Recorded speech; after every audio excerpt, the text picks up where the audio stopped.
Bonjour, soyez les bienvenus sur notre chaîne odyssée.com ou YouTube pour cette 84e capsule où je vais aborder avec vous un sujet assez commun maintenant finalement. Il y a 20 ans ou 30 ans c'était plutôt sulfureux, mais aujourd'hui ça commence à être, je dirais, admis par la plupart d'entre nous, l'existence potentielle des extraterrestres. Alors pourquoi est-ce que j'en parle dans le cadre de la chaîne ActiveZen? Mais simplement parce que dans les salons ou les rencontres que je peux faire avec certaines personnes, je dirais, éveillées, il n'est pas rare qu'on aborde le sujet des galactiques et des êtres de lumière qui interfèrent avec, je dirais, notre vie au quotidien de manière directe ou indirecte. Alors bien sûr, j'ai conscience que pour beaucoup de personnes, ces histoires peuvent paraître un peu loufoques, un peu distantes, voire irréalistes. Je vous avouerai que je pensais la même chose il y a 30 ans.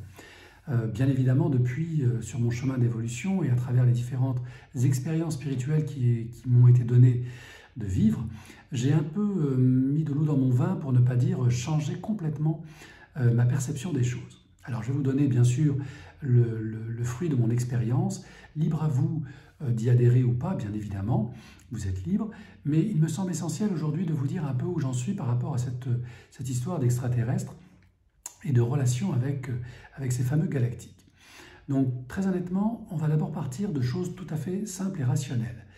Nous sommes sur une petite planète qui tourne autour d'un soleil. 9 planètes, un soleil, caché dans le bras extérieur d'une galaxie spirale qui comporte 2 bras et qui comporte elle-même, cette galaxie, plus de 100 milliards de soleils et autant de planètes potentielles où la vie aurait pu se développer.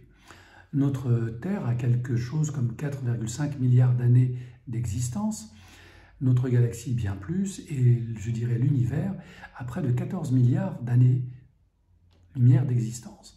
Tout ça pour dire que dans cette galaxie doit exister fatalement des civilisations, pas forcément humaines ou humanoïdes, mais d'un autre type, qui se sont réalisées il y a de ça plusieurs millions d'années.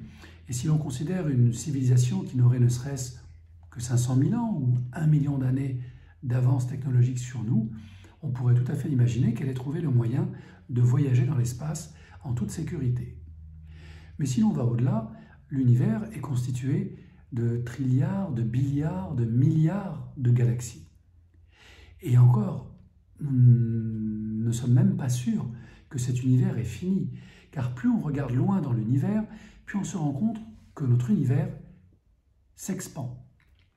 Et donc, nous découvrons toujours plus d'amas de galaxies. Tout ça pour dire que les probabilités qu'une vie intelligente, bien supérieure à l'intelligence des Homo sapiens sapiens, existe dans l'univers est beaucoup plus que probable. Elle est même statistiquement évidente.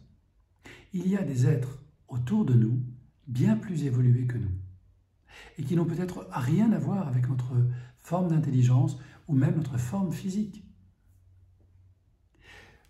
Ne pas penser comme cela consiste à dire que nous sommes les seuls êtres vivants et intelligents dans tout l'univers. Vous m'accorderez que cette pensée, cette croyance est étrange, non?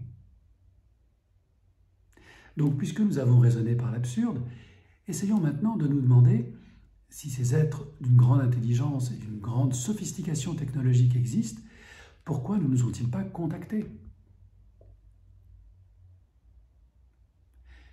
En tant qu'être humain, lorsque nous nous promenons sur le bord du chemin, en tant qu'espèce supérieure, est-ce que nous nous déplaçons de plusieurs dizaines de mètres pour aller observer comment vivent les fourmis?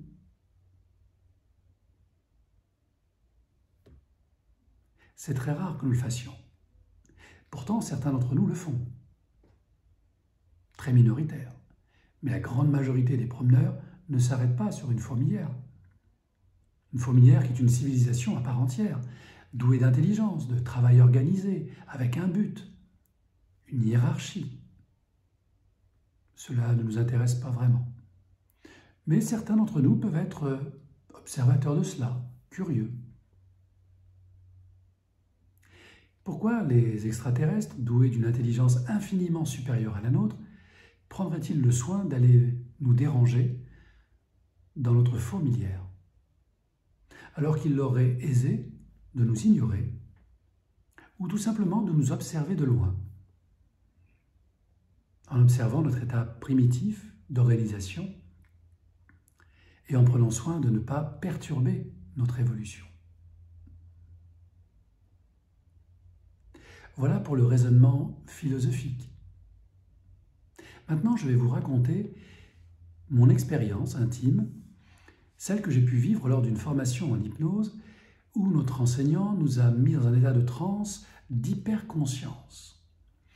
L'état de transe d'hyperconscience est un état très particulier où nous allons vivre ce qu'on appelle des états de transe fractionnés pour élargir notre perception et permettre à notre conscience d'embrasser des espaces toujours plus vastes. Bien sûr, c'est un travail de l'imaginaire, mais c'est un travail puissant. Rappelez-vous, notre cerveau ne fait aucune différence entre le réel et l'imaginaire. Sinon, pourquoi irions-nous pleurer dans des salles de cinéma ou devant un beau film à la télévision? Tout simplement parce que notre cerveau ne fait aucune différence.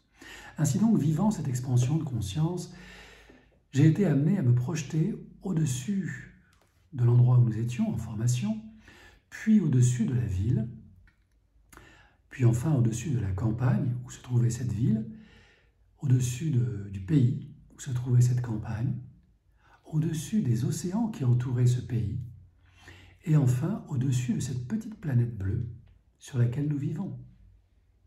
Mais le voyage ne s'est pas arrêté là. Notre enseignant nous a demandé d'aller encore plus loin, d'expandre notre conscience au-delà des limites de notre système solaire. Ce que mon esprit a fait spontanément et avec beaucoup de curiosité et d'envie. Ainsi donc, je me suis laissé porter au-delà des limites connues de notre système solaire. Et en faisant ce voyage à grande vitesse, figurez-vous que j'ai traversé, je ne sais pas comment le dire autrement, mais une sorte de vaisseau spatial. Et oui, c'est surprenant. Et dans ce vaisseau spatial et dans ce cockpit, il y avait un être avec de grands yeux noirs qui pilotait ce vaisseau. Avec un visage où il n'y avait quasiment pas de nez, juste deux orifices, une bouche très fine, de grands yeux noirs et un crâne plutôt allongé, de couleur plutôt verdâtre.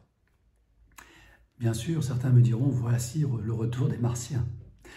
Inutile de vous dire que dans cette expansion de conscience, lorsque j'ai traversé ce cockpit et que j'ai vu ce visage, ça m'a tellement surpris que j'ai fait marche arrière. Je suis revenu sur mes pas, entre guillemets, façon de parler, et je suis revenu dans ce cockpit pour regarder de nouveau ce visage.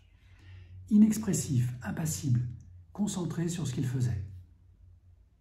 Et là, j'ai compris qu'une autre forme de vie intelligente se promenait dans notre système solaire.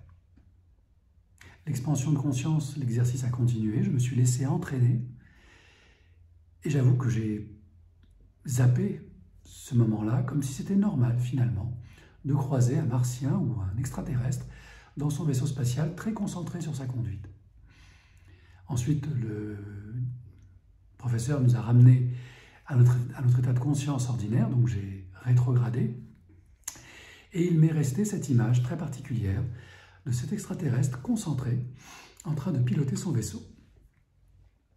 Alors bien évidemment, je ne vous demande pas de me croire sur parole, c'est une expérience intime, et je sais que certaines ou certains d'entre vous ont peut-être connu ce type d'expérience, ou simplement considèrent que c'est juste une illusion. Je vous laisse juge de votre opinion. En ce qui me concerne, lorsque l'on est dans un état de transe expansé comme celle-là, l'illusion ou le mental n'ont plus cours. Tout ce que l'on perçoit est réel, concret. C'est une autre forme de réalité, tout simplement. On peut l'accepter, on peut la refuser. Je n'en avais jamais parlé jusqu'à présent et j'ai estimé que cette capsule était le cadre idéal pour partager avec vous cette expérience. Et j'espère pouvoir en partager d'autres dans les prochaines capsules. Merci en tout cas de votre écoute et au plaisir. À la prochaine fois. Namasté.